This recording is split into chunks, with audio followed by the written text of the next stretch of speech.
Here's how to check if your TV is using HDMI CEC or not. The first thing that you're going to do is go to the settings of your television.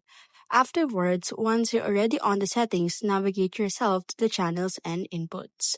Once you're already on the channels and inputs, you will see there the external inputs option. So what you need to do is go ahead and click on that as well.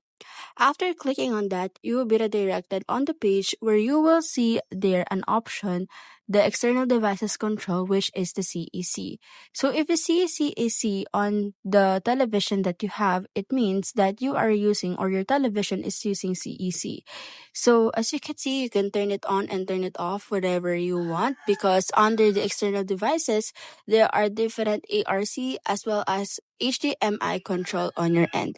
So that is how you check if your television is using or supporting CEC HDMI.